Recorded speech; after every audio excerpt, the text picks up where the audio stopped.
Yeah, my name is Rick Cameron, 1988 graduate of Owen J. Roberts, and a South Coventry resident right now. America is currently involved in a counter-revolution. It is devouring our society and culture. It's here, it's everywhere. It's a Marxist movement and ideology. Owen J. Roberts has at least one Marxist messenger in his school district.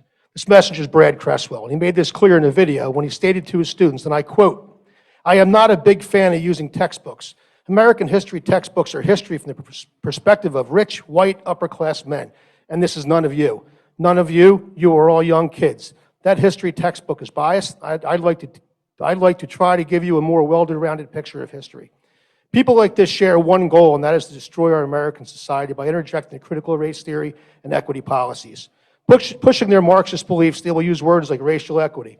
All the while, they will be undermining our country's traditions, customs, and founding fathers.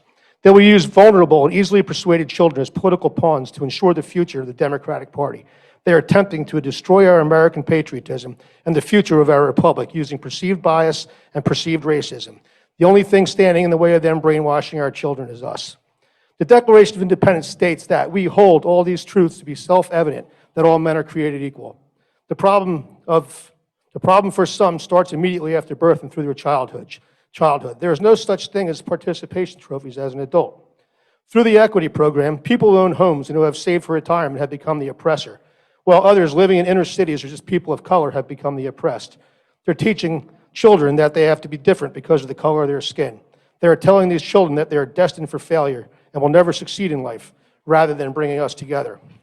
I don't believe that our district has a racial problem, but with Marxist teachers like Cresswell, we will. His job is to teach us. Sir, I'm going to have to ask you to refrain from personal attacks. If you want to address a policy issue or CRT, you may do so, but please refrain from personal attacks. Yeah, I'll refrain. I'm just, on that note, how many more children have to be put in the ground or sexually assaulted before we notice these teachers on an individual basis? Now I'm going to get back to this. As a school board, how can a legitimate vote take place on a change of curriculum without the review and approval of the parents of a district? It is obvious that there's a transparent problem due to the fact that an equity policy was voted in last month prior to the appointment of a new superintendent. Due to the number of people here tonight opposing this policy, this should not have happened. The fact that the 5 Republican board members voted yes proves that they are not voting to represent the conservative voters that voted them in office.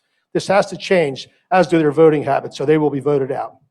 As for teachers teaching history outside of their curriculum, they need to be terminated from the district immediately. To ensure this does not happen again, we need to utilize the Zoom capabilities that were in place during Governor Wolf's lockdown. It is obvious that we are dealing with an unbalanced justice system. The fact that this happened to our, he's a department head of the history department. Sir, I'm going to ask you again, just to refrain from personal attacks. I did not say his name. Where you identified his position, it's the same thing.